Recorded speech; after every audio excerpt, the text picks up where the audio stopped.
Assalamualaikum warahmatullahi wabarakatuh. Perkenalkan, saya Puput Nursyahana Hussein dengan NIM 413423027. Di sini saya akan menjelaskan tentang membangun persatuan dalam keberagaman yang dinamis dan kompleks dalam konteks kehidupan sosial budaya Indonesia yang plural.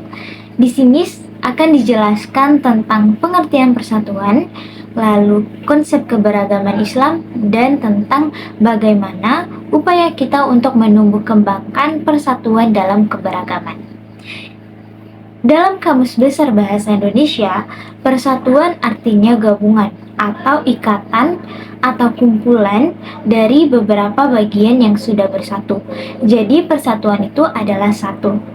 Sebagaimana yang kita ketahui, Indonesia memiliki banyak sekali keragaman, kaya akan perbedaan-perbedaan yang ada, dimulai dari suku, bahasa, budaya, lalu ada ras, dan agama. Keragaman-keragaman yang ada tersebut menjadikan Indonesia memiliki ideologi negara, yaitu Pancasila. Pada sila ketiga Pancasila yang berbunyi Persatuan Indonesia menunjukkan bahwa Indonesia menjunjung tinggi persatuan bangsa Indonesia. Sila ketiga itu menanamkan sifat persatuan untuk menciptakan kesatuan bahkan kerukunan antar rakyat Indonesia. Walaupun kita berbeda suku, ras, golongan, bahasa, budaya, agama, jangan jadikan perbedaan ini sebagai permasalahan atau memicu permasalahan sehingga menimbulkan konflik dan permusuhan antar warga negara Indonesia. Melainkan, perbedaan ini kita arahkan pada suatu keadaan yang saling menguntungkan, yaitu persatuan dalam kehidupan bersama agar mudah mewujudkan tujuan bersama. Persatuan Indonesia adalah persatuan bangsa yang menduduki wilayah Indonesia, yang bersatu untuk mencapai kehidupan kebangsaan yang bebas dalam negara yang merdeka dan berdaulat.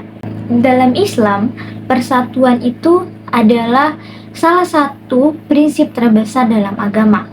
Umat Islam semakin jatuh dan terpuruk itu dikarenakan adanya perselisihan dan perpecahan di antara umat Islam sendiri. Padahal Islam itu selalu memerintahkan umatnya untuk tetap bersatu dan tolong-menolong dalam kebaikan. Yang berikutnya itu tentang bagaimana konsep keberagaman Islam itu sendiri. Jadi teman-teman, kita pasti sering mendengar Nahdlatul Ulama dan Muhammadiyah. Ternyata dua tersebut adalah dua organisasi kemasyarakatan Islam terbesar yang memiliki corak khas dalam keyakinan religiusnya. Hal ini menunjukkan bahwa umat Islam itu terdiri dari beragam mazhab dan keyakinan religius. Terdapat dua mazhab besar di Indonesia, yakni mazhab yang berpegang pada 4 mazhab, antara lain Syafi'i, Maliki, Hanafi, dan Hanbali, dan mazhab yang langsung berpegang pada Al-Quran dan As-Sunnah. Masyarakat Nahdlatul Ulama atau NU dan kaum 5 Aswaja berpegang pada 4 mazhab tersebut. Sementara masyarakat Muhammadiyah itu dan Persatuan Islam berpegang pada Al-Quran dan As-Sunnah. Adanya keberagaman dan keyakinan religius, sebagian ulama dan cendekiawan muslim menggagaskan adanya ukhuwah Islamiyah atau persaudaraan. Dengan menelusuri pergulatan mazhab dan keyakinan religius di Indonesia, ada 3 macam ukhuwah Islamiyah yang digagas dan diperjuangkan oleh kaum muslimin Indonesia, yakni yang pertama, ukhuwah Islamiyah terbatas dalam rumpun Islam Sunni, yaitu NU, Muhammadiyah, Persis, dan Islam Sunni lainnya. Yang kedua, ukhuwah Islamiyah lebih luas hingga mencakup Islam Syiah.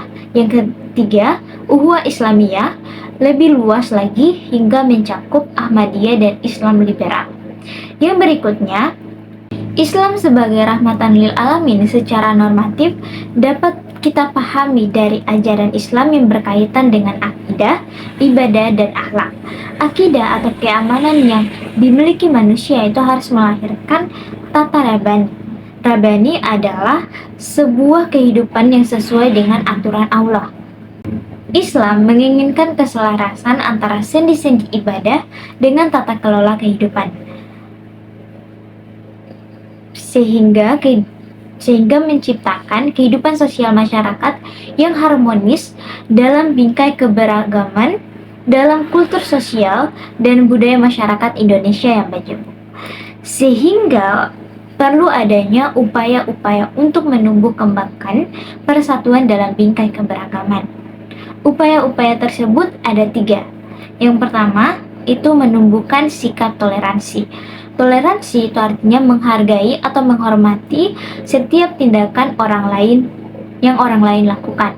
Toleransi dalam beragama itu artinya saling menghormati dan berlapang dada terhadap pemeluk agama lain, tidak memaksa mereka untuk mengikuti agama yang kita anut dan tidak mencampuri sesuatu apapun dalam urusan agama masing-masing. Keragaman yang ada itu merupakan kodrat dan sunatullah yang harus selalu dijaga dan dipelihara untuk kemaslahatan bersama. Jadi jangan jadikan keragaman ini untuk melahirkan dan menyebarkan kebencian dan permusuhan yang notabene-nya berbeda dalam keyakinan. Yang kedua, menumbuhkan semangat gotong royong. Gotong royong adalah salah satu ciri khas bangsa Indonesia. Hal ini tertuang dalam Pancasila, yakni sila ketiga, yaitu Persatuan Indonesia. Gotong royong merupakan kepribadian bangsa dan budaya yang telah berakar kuat dalam kehidupan masyarakat. Implikasi yang dapat kita langsung rasakan dari gotong royong adalah semangat kebersamaan, persatuan, rela berkorban, dan sosialisasi diri. Lalu, upaya yang ketiga adalah menumbuhkan rasa nasionalisme. Nasionalisme berasal dari kata nation yang dipadankan dengan bangsa. Bangsa mempunyai 2 pengertian. Yang pertama, pengertian antropologis serta sosiologis, dan yang kedua itu pengertian politis. Pengertian antropologis dan sosiologis, bangsa adalah suatu masyarakat yang merupakan suatu persekutuan hidup yang berdiri sendiri dan masing-masing anggota persekutuan hidup tersebut merasakan kesatuan ras, bahasa, agama, sejarah, dan adat istiadatnya.